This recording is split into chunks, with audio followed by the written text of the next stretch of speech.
without further ado, we're going to celebrate the legacy of Eddie Murphy. No, he's not dead. People can get their flowers when they're alive. That's how it should be. So I have with me, I have my good friend Frank. You guys know Frank, super hilarious. I have Mark Snipes, the comic Mark Snipes. I have comic Brandon Holloway, comic Missy Ann Draper. And you guys, let's get into it. Let's talk about Eddie Murphy, you guys. All right. Hey, thanks for having What's us. up, you guys? What's happening? Everyone good? So, Eddie Murphy. So, you know, who in the world doesn't know who Eddie Murphy is? I think we all know who Eddie Murphy is. But let me just read a little bit about him, you guys, and then we'll get into his films and all that good stuff. He was born Edward Reagan Murphy. He was born in 1961, April 3rd, that is, in Brooklyn, New York. This is a Brooklyn man. His obviously, I told you what his birth name is, 5'9". So Edward Reagan Murphy was born to Lillian Lynch, and who was a telephone operator, and Charles Edward Murphy, a transit police officer. And if you guys remember, Eddie Murphy talks about his mom and dad in his stand-up, and I love the accents that he uses for them, but it's really funny. Anyways, let's see. His father also was an amateur comedian and actor. After his father died, his mother married Vernon Lynch, a foreman at Breyer's ice cream plant. His brothers, of course, are Charlie Murphy and Vernon Lynch, and we all know who Charlie Murphy is. May he rest in peace. Absolutely hilarious. And that's a little bit about Eddie Murphy. You guys know his two big films, two big stand-ups, and I think one actually won an award for Best Comic Album. We have Delirious and we have Raw. Frank, start out. What was the first time you saw Eddie Murphy? Even going back to Saturday Night Live. Well, I'm old like Eddie Murphy. Actually, he's a year younger than me. So yeah, we're really close to the same age. So, you know, again, like for the last show, Richard Pryor has always been my idol as far as comedy. But Eddie Murphy's definitely a close second. And you know, I think he learned a lot from what Rich did. But Saturday Night Live was when I first saw him. I think like a lot of people did, you know, and doing the characters that he did on Saturday Night Live were, were hilarious. You know what I mean? From, you know, Velvet Jones to, you know, James Brown. I mean, it goes on and on, you know, Gumby. Wonder. Yeah, Gumby, right. And just the way that he turned Gumby Jewish is this to me was just genius. You know, that Gumby would be, you know, I'm Gumby, damn it, you know, and make him angry, and no one would ever thought. I grew up with Gumby. I mean, actually really did. That's how old I am. And so I would have never thought that Gumby would come to life and be a grumpy Jewish black man. Right. So it was priceless stuff. I mean, the guy was, and even Buckwheat. Yes. Yeah, Buckwheat. The way he, Mr. Robinson's Neighborhood on SNL. That's a great one. Oh my gosh, that's right. Timeless. That's right. Classic. Yes, classic, absolute classic. So well done. All that stuff. I mean, he did the first, like he did I love how he did the angry black man voice. You know, he just got real, you know. You're talking about, man, and he just, you know, Mr. Robinson stuff. And, I mean, he did I don't know if you remember one of the things I always remember when he was, he did something where we were talking about Kill My Landlord. That was one of his things, you know, and he's talking, you know, he's in prison. That's right. He kind of does the thing where he's looking through the prison door, and he's like, CILL, my landlord. I mean, all that stuff is just, you know, crazy. Right. Yeah. Let's see. Brandon, first time you were introduced to Eddie Murphy? Oh, Brandon, you're I can't hear you. Uh-oh. He rambled somewhere else, and now gotta get I know, right? I know, right? Mark, why don't you go ahead, Mark? Let Brandon get his audio. What first time Eddie Murphy? First impressions. First time I seen Eddie Murphy, I may have seen him earlier than this, but first time I could really remember. Okay, I know who this guy is. You know, I was a kid. I got introduced to you know, Eddie's second win, the, you know, the 90s Eddie, the Dr. Dolittle, you know, the Hercules, all that's when I first, so no, Nutty Professor, right?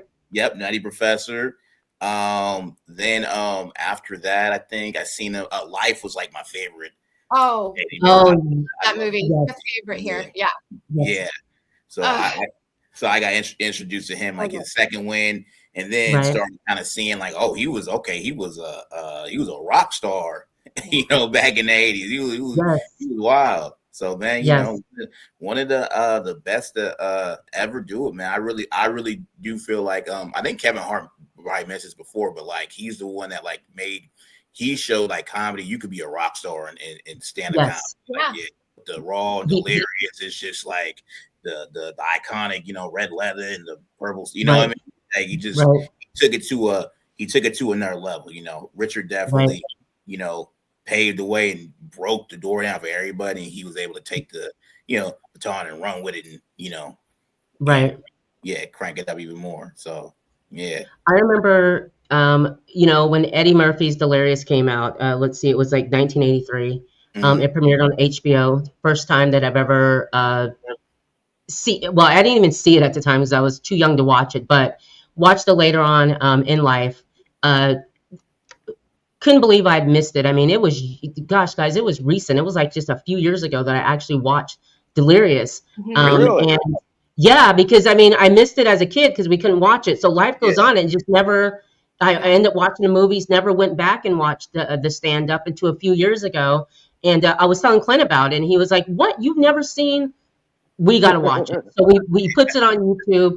Couldn't believe I missed it. Absolutely funny, really funny. And if you know Richard Pryor, like Frank said, that he got a lot of what he does from Richard Pryor.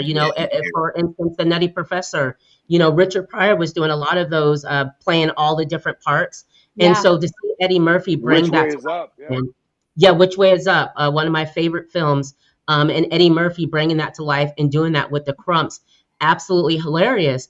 But did we? And just to also let you know, Delirious was released on HBO, so that was you can watch that at home. And then Raw ended up coming out, and it was in theaters, and it sold out. It was amazing what he was able to do. But did you guys ever think, even though he was on Saturday Night Live, Brandon? Okay. Am I back? Brandon's still not on. Can you hear me, Brandon? Yeah, Raw was the first time I saw Eddie Murphy. Okay. That was my first experience. Raw, okay. Yeah, and I would like sneak in and try and watch while my aunts and uncles, my parents would watch, because I was never allowed to watch rated R things so I didn't actually see it myself until I had been married. And so I understand, like, it was, in 1983, I was 4. So I remember it. And I remember like a few years later, I was reciting like what little Eddie did in front of the whole of the family when they all got up and did and I would be like, it's snowing, it's raining. And I would do the whole thing. And him being a ham in front of his family and being a stinker and taking it too far, that resonated with me because I always did that every chance I got. So I really related to the little Eddie, and that's my favorite part of Raw, is watching that beginning part where they're dancing and kids are singing. And so anyway, but I remember, everybody just losing their minds over this incredibly funny man. And so I rewatched it recently, and I saw it from a different lens as a woman. And I thought, as a grown-up, how would I be if I were in that audience with my husband or my boyfriend? Or, and how he calls out people in the audience and he's like, oh, they're looking at you, right? And I just felt that in a different way as an adult, or as an older married woman. So it's just interesting how it hits different at different parts of your life. Like you can relate to these different, and like, to me, that makes it timeless. So did anyone think that he would, like, Frank, did you think he would be the movie star that he turned out to be? Oh yeah, no, I did, because I think because his first movie that he came out with was right kind of in between all that was 48 Hours. And that was just like, that shit was he was ridiculous right from the get-go. The opening scene, he's singing Roxanne, and I mean just the way he took over that movie, he stole that movie. Nick Nolte was supposed to be the star, and he stole that movie from him. Right. And I think from then on, he knew it, and he went to Beverly Hills Cop and never looked back. And Right. And he never. And the thing too about it is that he left stand up behind. And Yes. and so. And I get that, a lot of them do. I think Pryor kind of held on to it probably the longest, even though he did the movies. But Right. he was always stand up. That was, and he did stand up from the 60s on through the Right. racism, Right. through all the stuff. And I think Eddie got fat and forgot, about where he came from, and not in a negative way. I mean, he has Right. done great. But, recent talk is that he was supposed to maybe come back and do stand up. Oh, Yes, I heard that too. And he knows that, and he even admittedly knows that he can't just come and do a Netflix special like Dave Chappelle. He needs to go out and do his chops. He's got to get back on the circuit, and he's not going to do that. Do you think he would have to? I mean, I think he I think Eddie Murphy, if he put out a Netflix special, I'd watch it. I think he's in a tough spot though, because you got to think he was 24 when he last did stand up. I think exactly. So you have to stand up. You have to stay on it. Like there's it's just a lot of notable stand-ups that I've seen doing interviews talking about that, and they D.L. Hughley, some of those, saying you are what you are. I've seen that. Are you a stand-up comedian? It's like, no, he's not. He's a actor. You know what I mean? And so an interesting perspective. And there's a couple, like I said, veteran, very well-known comedians that say the same thing. He's got to go out and Eddie Murphy said the same thing in an interview. I got to go out and do the circuit. You got to build a set. You got to walk right on and do a 45-minute set. Okay. Yeah. So I don't know if he's ever going to do that. He's always naturally funny. The money would be stupid. The money would be stupid. Yeah, crazy stupid. Dude, he could just do Tracy fucking. He could do impressions of Tracy. What's his name? Tracy Morgan for me. I mean, his Tracy Morgan is ridiculous. Yeah, you got crazy impressions. People don't know his impressions. I mean, he does crazy good impressions. And I think he could do that. I think he could do it. I really do. But I think he knows that he wants to do, more than that. So I think the problem is he's so held so high up there that he wants to be, he don't want to ruin that by exactly right. Talk about a legacy. Yes. That's 30 years. It takes someone like Chris Rock who has been doing it this whole time. You know what I mean? Right. 30 years. He's 50-something, 24 years old. Like you were a kid, kind of. You know what I mean? Dang years. Yeah. That's a Well, I mean, you've all seen the thing. He's also got more money now. That's what I mean. It's hard to relate to somebody that's got like buku money. Like I've been to like Australia, and he's probably just like, well, I'll keep coming to America too, and right. You know what I mean? Get my bread. What did you guys think about coming to America too? Was it everything you expected, or were you kind of disappointed with that?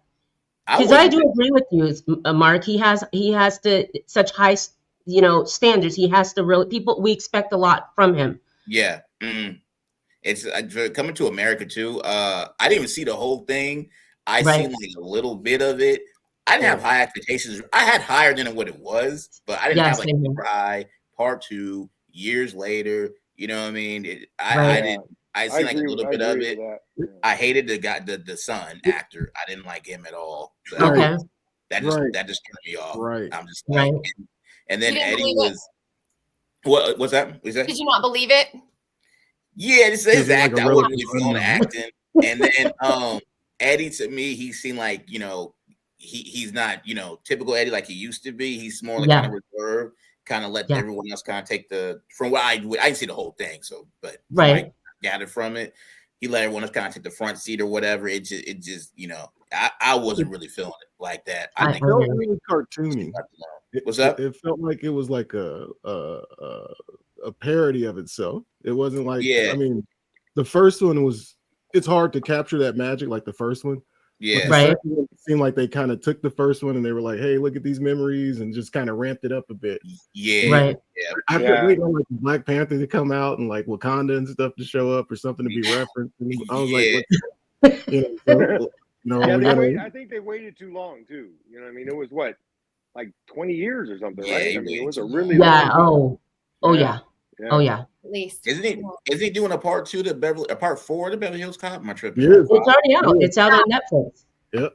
Beverly Hills Cop 4 is already out on Netflix. And so what do you guys think about that? Like I loved when the first Beverly Hills Cop, of course, his own film, 2, 3, and then I heard about 4 coming out. I'm kind of feeling like you, Brandon. It's kind of like we're trying to capture something that was already done and we're trying to top it. And did we feel like it was necessary? Like, did anyone see it anyways, Beverly Hills Cop 4? Not yet. Is it out already? I don't know. We've got it on Netflix. So dang, Frank, no one knew it was out. Probably I good. Yeah, I was like, they didn't push that at all. I had no idea. Frank, did you see it? No, I didn't. I purposely even Frank didn't see. I didn't. You're right.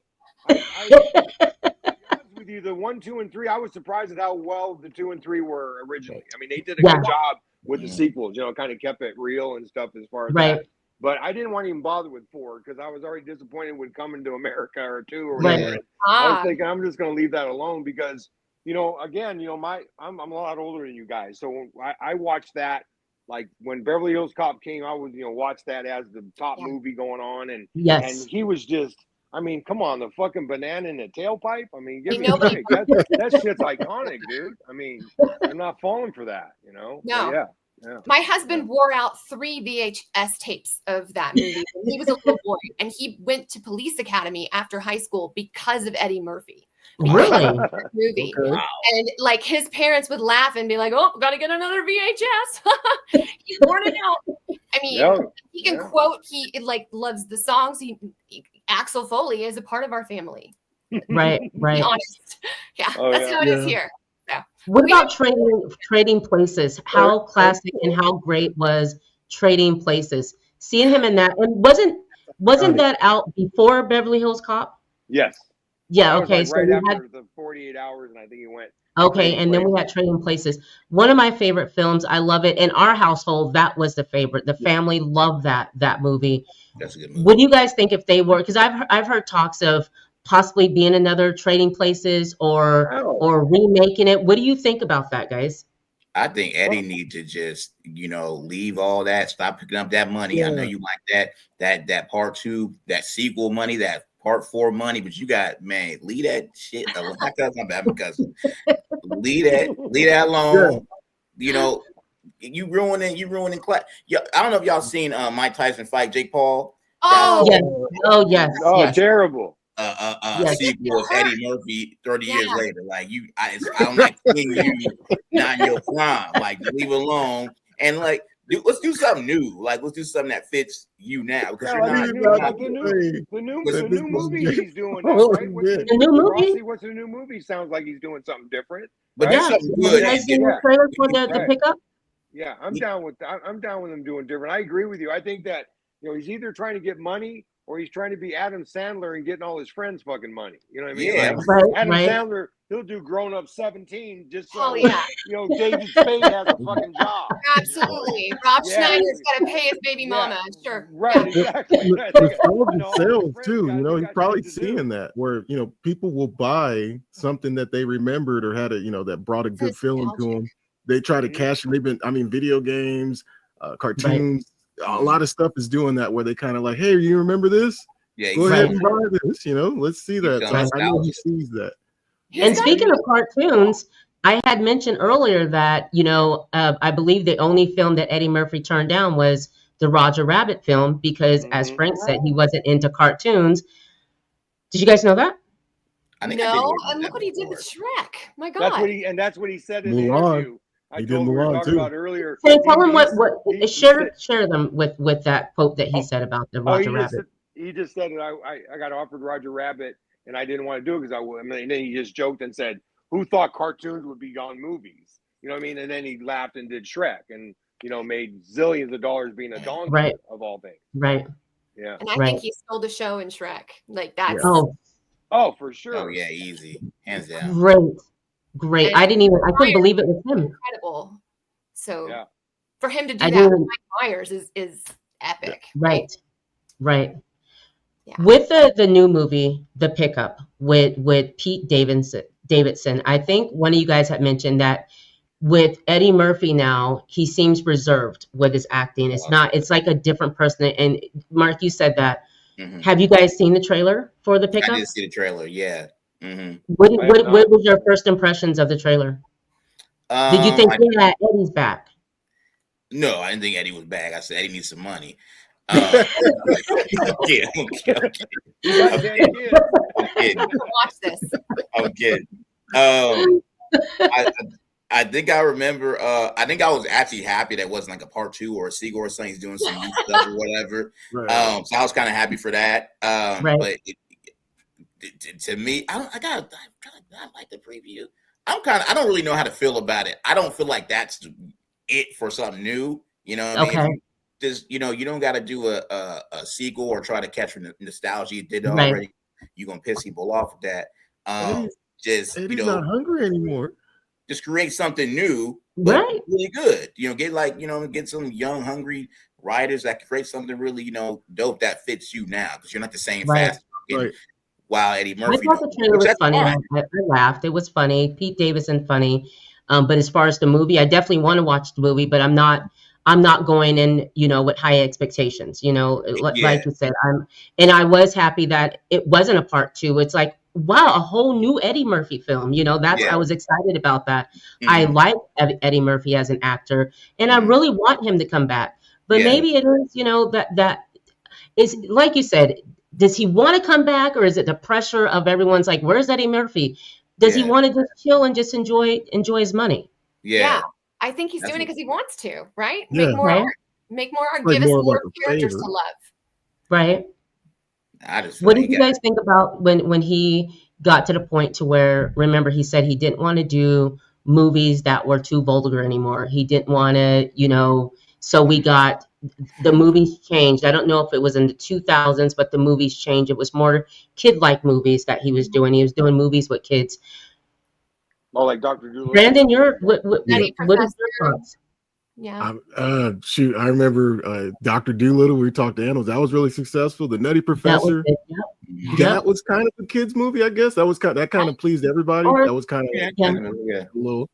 I know he did some horrible sci-fi movie. That space movie. Oh yeah, that was yeah. He didn't like that. I know he had a couple. The Haunted Mansion was pretty cool, but I know it wasn't a critical success. But I mean, when if it shows up on Netflix or something, it's like, hey, let's check this out. He's kind of got those things. He's definitely moved to that. Like you said, the animated territory is where he went. But I noticed at that time, older actors or older, like, kind of aging stars would kind of lean more into the family stuff. They would kind of shy away from, what brought them to prominence.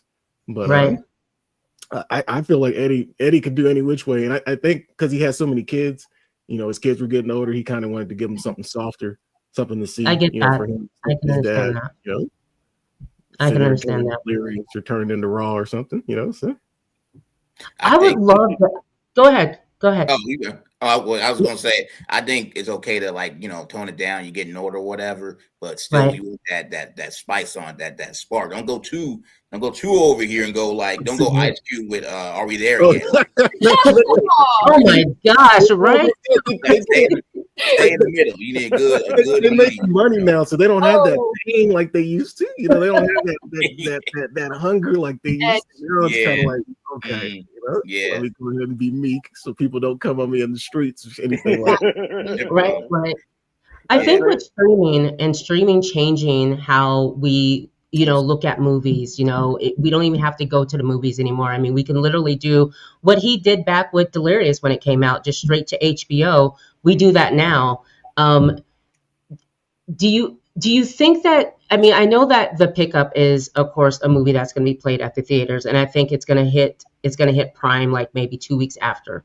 Mm-hmm. Do you think he can do something where he could sell out box office again, where we would want to go see Eddie? Or is it just thank you to Netflix, thank you to Hulu, places like that, where he can be, many can see him, but it's not like a big blockbuster thing? Do we think Eddie's still that movie star today? Opinions? That's a tough one, because in my opinion, Eddie is a good actor in what he does, but like when he got nominated, and for Dreamgirls, and that was one of his most serious roles that he did. And I thought he did a great job with it. But he just, I think he got disgruntled from that when he lost it, when he didn't get it. And I think that he kind of went away from that. I think that's what you were talking about earlier about him doing something that would be a mega seller. He's got to do something that's so different. Yeah. That's out of his realm. I mean, for example, maybe play a drug addict or, that you could sell it. Oh, And something like that. You know what I mean? Like, did you guys ever see, what was that movie with one of the Marlon Wayans, and what was it, Requiem for a Requiem for a Dream. You know what movie I'm talking about? For a Dream, yes. And Marlon Wayans was amazing in that. Like that, I mean, unbelievable. And that guy was crazy funny, like a nut, goofy. The whole family, funny. But he played. If you haven't seen him in that role, you need to watch it. Okay. Yeah, it's a good film. You will look at him way differently. Really? And if Eddie Murphy could pull something like that because of his name, the blockbuster of it would be. I just don't know if he can. Did you see? Did you see the one where he did? It was like a biography or like an autobiography of the black exploitation. Dynamite, Dolomite. Dolomite, Dolomite. Oh, I did see Dolomite. That was good. Yeah. He was funny, but it was really good. Yeah, really good. Eddie was. You could tell he was in it. When I was a little kid, I was like 12 or 13. We would sneak and listen to my friend's dad's Rudy Ray Moore. Rudy Ray. That's who Dolomite was or is. Yep. And we would listen to that. And dude, that's some nasty. You think Richard Pryor and oh my God, Red Fox, Rudy Ray Moore. Those guys make fucking Richard Pryor look like a fucking priest. Really? Their shit is dirty. He turned up. Dirty. Well, they were showing like his album covers and how he would do it and what he. Man! Like, wow. So. Okay, I'm not good. I'm like 12-year-old white kid, half white kid, watching this stuff, going, "What the hell? What am I listening to?" It was really good about the the Dolomite movies themselves. No, but that got me through my childhood. But it was really cool to kind of see, like, the background. Yeah, I mean, I can't, can't say they're well made, but I can definitely say they're hard. We'll have to check that out. Missy and I have missed that. Dolomite, baby. They got so much polyester on that they couldn't be anywhere near a flame. It was just What about when he did Mr. Church, you guys? Oh, I've seen that one. Which one's that? I didn't see that. Which one's that? Yeah, this one was. Oh gosh, this came out in 2016. It was. Did you see that? Did you see that? So recent. Did you see that, Missy?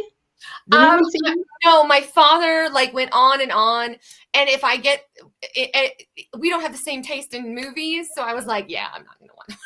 Okay, so Mr. Church, you guys, Mr. Church. Okay, so when a young girl and her dying mother are joined by a black male cook who comes to live with them, little do they know that their lives are about to change forever. I don't want to watch the mother die. That's not entertaining for me, so I wouldn't watch it. But I love it. It's a serious movie.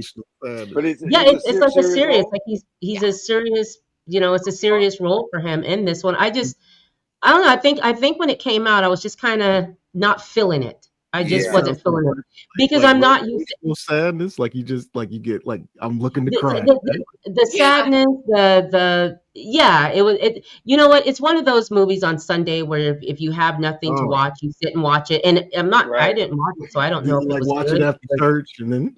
Yeah, it's one of those. It's one of those. So, but speaking of what Frank said earlier about Marlon Wayans playing a serious character in Requiem, is kind of like what Cat Williams did, when he did an episode of, I think it was SVU or whatever. I think he won an Emmy for that. He played like some crackhead or something like that. And you've never seen him like that. And then for him to do a role like that and win an Emmy, like Frank said, I would love to see Eddie in something like that. Like really show his intriguing. I think what Eddie needs to do is get with a big time director and get like a part that not even a big part. Quentin Tarantino. I mean, Spike Lee. One of these, just huge guys. And get a small part and just steal it, just like 48 hours. You know what I mean? That's how that's how you do it. You know what I mean? Like right. Eddie Murphy, as you've never seen him before, you know, blah blah blah, and he just plays whatever he does. Hearing you guys makes me think of like Robin Williams when he was making those turns. Is like, you know, he's a serial killer one minute, right? And the next minute something else, and it's like we never seen him in that light. And it was creepy to see Robin Williams as a serial killer. The movie was good, but to see him like that when you're used to seeing him in something like Mrs. Doubtfire, it was so good, and I bought it. Like, it was believable. His character that he played was believable to see that side of him. Now we'll switch from, you know, he did all the movies. We cannot talk about Eddie Murphy without talking about Eddie Murphy deciding, I'm about to be a singer. You know, my correction. My dad is a huge Rick James fan. Man, that was the first time I seen Eddie Murphy party all the time. Okay, that makes, huge Rick James fan. So, yeah. So he tried to get his sing on. You know, I thought he did good. I remember hearing about Eddie Murphy's going to make an album. He's going to have a song. I mean, everyone was judging, you know, before they even heard it, to find out about it on like Entertainment Tonight or something at the time. Mm-hmm. And then for it to come out, I think on VH1, I was shocked. I thought he did really good. It was a catchy song. You have Rick James that's helping you out. I think he had some of the Temptations in there. I think one of the Temptations or the Four Tops was in there. I think it's an uncle of Rick James. But anyways, the song was great. Frank, what did you think about it when Eddie Murphy came out with the song? You know what I thought about it, and I still do, is I thought that Eddie Murphy does the most amazing, as I said earlier, impersonations of singers. You know, I mean, he does great Stevie Wonder song. I mean, you know what I'm saying? He can impersonate all, and I think that he got too much of people saying how good he was at that he thought he could really sing, and he can't sing. I'm afraid. It was good. It was, listen, we played that at the lake, family get-togethers. That song was always being played. Always being played. But I get what you're saying, just imitating. I read a story about Rick James, and when they were recording that, they got snowed in or some shit. And Rick James, he ran out of weed, and he was just hella irritable. And he was cussing at Eddie like, "Me better hit that motherfucker note, motherfucker." He just he just going off all up like. Wow, he did not want to party all the time. He not that day. Not no weed. Not that day. Yeah, he pulled it off though. So what do you think Eddie Murphy's legacy, and I'll go to each and every one of you, and we'll start with you, Frank. What do you think his legacy will be? Oh, you know, I think it's going to, I don't know. I think it's going to be different for different people, you know, because I think this conversation has really said that because of the differences in ages. And you know, I think, you know, because you got your 90s Eddie, you know, that you guys were talking about, and I've got the original Eddie from the 80s, who I love and always will look at, and I think it'll be different. So my legacy for Eddie Murphy will always be Delirious and Saturday Night Live and his early 80 movies. You know what I mean? And then and I think that'll be different for all of you. Yeah. Right. Missy? So I will think of him personally as, you know, the Eddie Murphy dangling the mic on the cord like a dick. Oh, yes. Swinging it around and throwing it over his shoulder. And my dad will think fondly about Mr. Church. We're very but I think like Frank said, it depends on, you know, when you first fell in love with Eddie. Right. Like, and what struck you, whether you were a child watching a movie, you know, for children and families, or you were a child hiding behind a couch peeking and watching Raw. Hilarious, you know. And it's really, really cool to me that he's stood the test of time, and I think he's gonna continue to inspire generations just from his range. And I love Frank's idea of him doing something evil and scary and totally yes. I'm excited. I'm ready for this. Yes. Brandon? I mean, Eddie Murphy for me was basically, I would say, like, I just remember like the purple suit or the red suit, like the leather and everything, like it's iconic. Like he'll be one of the greatest comedians of all time. He was the guy that took the torch from Richard Pryor and ran with it and kind of showed everybody what could be. I mean, I think we're all aspiring today from his influence. You know, we Right. wouldn't have Def Comedy Jam, we wouldn't have Martin Lawrence, we wouldn't have anybody if Eddie didn't step up and fulfill that first for all of us, kind of showing us the modern comedian, especially the modern Black comedian, on where you can go and what heights you can go to. But you know, my favorite, like Eddie, and it's gonna be like obscure, it's weird, but Boomerang was yes. And, 90s. you know, yes, he used to play on like, you know, channel 31, like UP, and you'd be like, oh, you know, and then, you know, UPN was always like, you know, putting reruns on. Saturday Night Live is like, oh, this guy's funny. Oh, he's really funny. You know, too hot in the hot tub, all that. That was like, and like you said, I always thought. I mean, I know Frank's giving him 4 stars instead of 5, but music ability. But I really thought Eddie. I was like, this guy can sing, he can act, he's funny, like he can do all it. I mean, he had that skit. You know, I got the dreadlocks, and I think we sing it at my house all the time. Where he's like, "Kill the white people." I love that. But he had that, like, to have those kind of sketches, especially back then, and for him to create that and do that, it paved the way for a lot of us today. So we're basically the sons and grandsons of his comedy. So absolutely. Mark, Eddie Murphy, like his legacy will like you said, different people. I mean, it was introduced to him from the 90s, but you know, I went back and, you know, watched the stuff from the 80s, and, you know, Raw and Delirious, and that's how I'll remember his legacy. You know, Rockstar, like you said, Brandon showed, you know, how far you can take it as a Black comedian, or a comedian in general. You know, you know, he took it from Richard Pryor, and then, like you say, he cracked off the third one of all the Def Jam and all the other comedians, you know, that took off. And I think everyone will always be wondering, like, what would another special be like? Because he's so revered, you know, because you know, and you know, we're comedians, so, like, you know, even the younger people, they still revere Eddie probably the same way, because they went back and looked too. But I think people always wonder, like, what would a third special be like? Is he going to come back? Because he's held as one of the greatest comedians of all time to this day, and hasn't done it since he was 24 years old, 28, since he was 20. He was in his 20s and stand up, which is crazy. It shows his impact. Like, you know what I mean? He set the bar, rock star, man. You know, shout out to Eddie Murphy. And he's probably one of the most talented people on the planet when it comes to comedy. Kind of along with Jamie Foxx. Jamie Foxx can sing though. Jamie Foxx. Eddie, he can sing for a comedian. You know what I mean? Don't put another album out. Please. I mean, part of slaps though. It slaps to this day. Everything. Come on. I have to say that, you know, kids out there, if you discover Dave Chappelle, rest in peace, Charlie Murphy and Rick James, and the Hollywood stories, and talking about Eddie Murphy and his brother coming over to his house and messing up his couch. Kids today will never know, but if you check that out, kids, that will lead you to go find out, who is this Eddie Murphy and this Charlie Murphy that you're talking about, that Rick James is talking about. The best sketch ever. But I too go back and watch the old Saturday Night Lives on YouTube and get stuck on all of what Eddie Murphy did, Mr. Rogers' Neighborhood. Anyways, guys, I hope you guys enjoyed our show.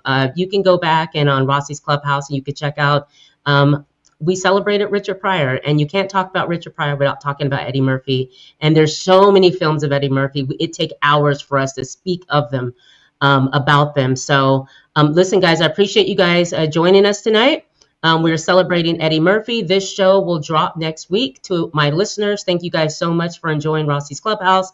I really appreciate it. You guys, always appreciate you guys coming on. Brandon Holloway, what do you have coming up?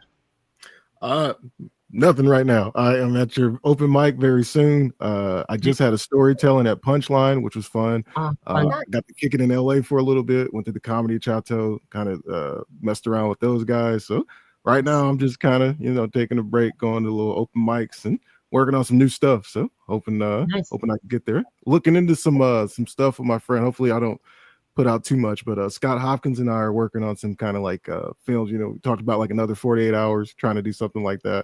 Our interpretation of it. Nice. thing. That's but fun. Just goofing around. So look forward to that. In the work to put out. Cool. So. Missy, what do you have going on, love? Well, I have my show at the end of the month. It's June 27th, 7:30 here in Auburn at Rebellion Brewing Company. It's called Comedy Rebellion. It's a free show. And I have a guest host, Adam Keys, who's very funny and very talented. Right. And the headliner is Scott Hoyle. Hilarious. Oh, okay. And I'm one of the features. I also have Josh Davis and Parker Newman. So... Hey. I had to look, and I made the flyer, and I don't anything. But yeah, so 7:30 on the 27th. It's the last Friday of the night. Come on up to Auburn. All right, Mark, what do you got going on?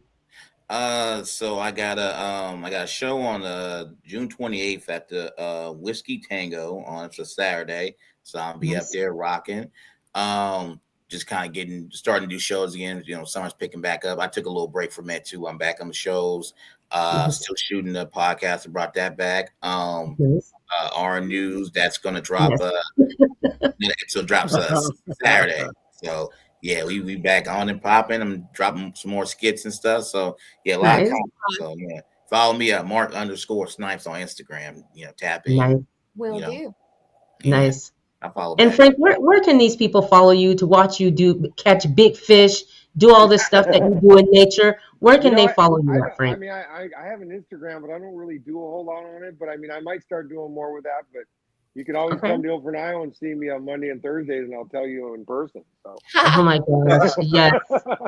Listen, if you go to Ilfrenial, that's where I'm the comedian when I'm behind the bar. He is. If I could have a bar and take it to me to a club, I could probably be pretty funny. But there you go. Bring a bar. I can do it like you guys do.